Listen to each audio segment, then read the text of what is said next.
He explains in detail that the United States entered this conflict without the necessary conditions for a decisive military victory. On one hand, it lacks sufficient combat forces positioned in the region, and, on the other, there is a clear reluctance to deploy ground troops, which effectively eliminates the possibility of a full-scale invasion. Initially, the strategy relied heavily on air power, but according to him, that approach failed to deliver meaningful results, which is why it was eventually paused.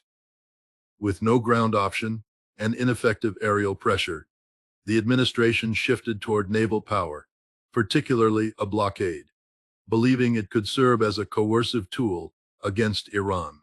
However, he argues that a blockade, while symbolically strong, has limited practical utility and cannot function as a war-winning mechanism.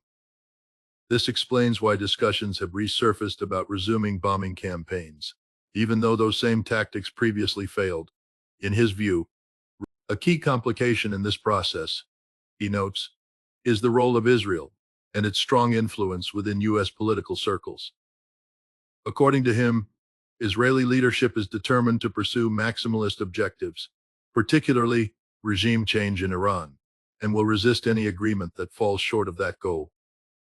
He suggests that Israel will go to extraordinary lengths to prevent a deal, but at some point President Trump may be forced to confront this pressure directly, potentially taking a key complication in this process, he notes, is the role of Israel and its strong influence within U.S. political circles.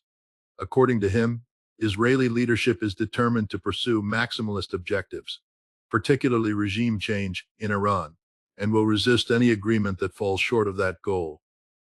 He suggests that Israel will go to extraordinary lengths to prevent a deal, but at some point President Trump may be forced to confront this pressure directly, potentially taking a harder stance toward Israel than any previous U.S. president.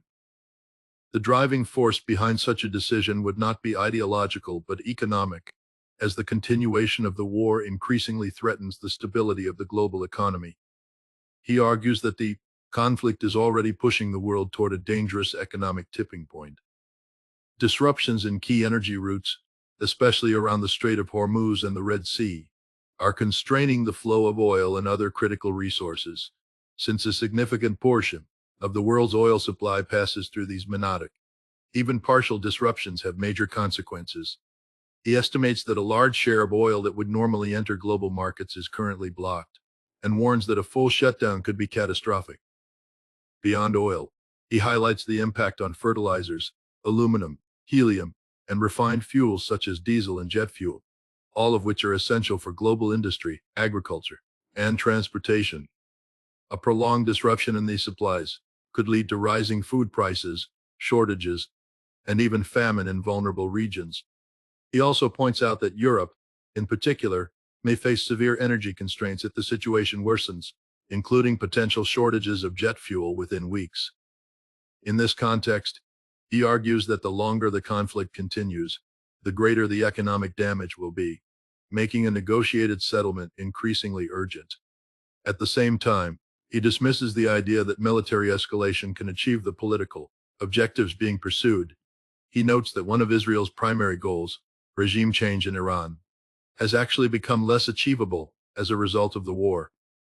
Instead of weakening the Iranian government, the bombing campaign has strengthened it internally by creating a rally around the flag effect, uniting the population against external pressure. He rejects the notion that Iran can be dismantled through force, and warns that further escalation would only play into Iran's hands by increasing its leverage. In fact, he suggests that if Iran were to allow the conflict to escalate further, it could gain even more bargaining power as global economic pressures intensify. He also reflects on how the war began, arguing that it was launched under the false assumption that a quick and decisive victory was possible. He points out that several senior advisors had warned against the war from the beginning, stating clearly that there was no viable strategy for success. Despite these warnings, the decision to proceed was made, largely due to influence from Israeli leadership, who convinced President Trump that a shock and awe approach could rapidly collapse the Iranian regime. In reality, none of the stated objectives have been achieved. There has been no regime change. Iran's missile capabilities remain intact, its support for regional allies like Hezbollah, Hamas, and the Houthis continues, and its nuclear program has not been eliminated. Instead, Iran has arguably improved its strategic position in some areas, including its influence over key waterways. He further argues that the broader issue lies in the belief that military force can solve fundamentally political problems. He points to repeated failures in dealing with non-state actors like Hezbollah and Hamas, where extensive bombing campaigns have not produced lasting victories. According to him, these conflicts require a political solution, yet there has been little effort to develop such strategies. This same mistake, he suggests, is now being repeated with Iran, without a comprehensive political framework that addresses underlying issues, such as sanctions, regional security arrangements, and mutual guarantees. No lasting resolution can be achieved. On the international stage, he notes that other major powers are deeply concerned about the trajectory of the conflict. Countries like Russia and China are actively understanding that a prolonged crisis could trigger a global economic collapse comparable to or worse than the Great Depression. Many nations are quietly pressuring the United States to de-escalate, recognizing that the consequences of continued conflict would be felt worldwide. However, he also acknowledges that the United States, due to its immense power, has significant freedom of action, and that President Trump's unilateral approach makes it difficult for external actors to influence his decisions. Despite this, he believes that the mounting economic risks will eventually force a shift toward diplomacy. He also touches on reports of attacks on oil infrastructure around the world, acknowledging that while some incidents, such as Ukrainian strikes on Russian refineries, are well documented, the broader pattern remains unclear.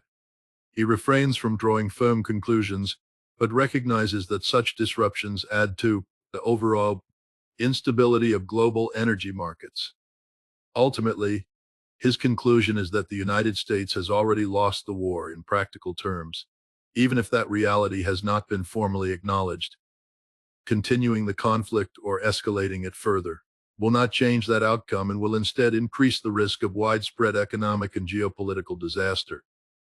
The only realistic path forward, in his view, is a negotiated settlement, even though reaching such an agreement will be extremely complex due to the many unresolved issues involved. He stresses that time is a critical factor, and that delaying a resolution will only make the situation more dangerous. In the end, he argues that compromise is unavoidable, and that recognizing this sooner rather than later is essential to preventing a much larger global crisis. In conclusion, the overall argument is that the United States entered this conflict without a clear path to victory, and has now reached a point where military options are either ineffective or too risky to pursue further. Air power failed to deliver results. A ground invasion is not feasible, and the naval blockade offers only limited leverage. Continuing or escalating the war would likely worsen the situation, not improve it. At the same time, the global economic risks, especially disruptions to oil, energy, and critical supply chains, are becoming too severe to ignore, increasing pressure on all sides to find a resolution.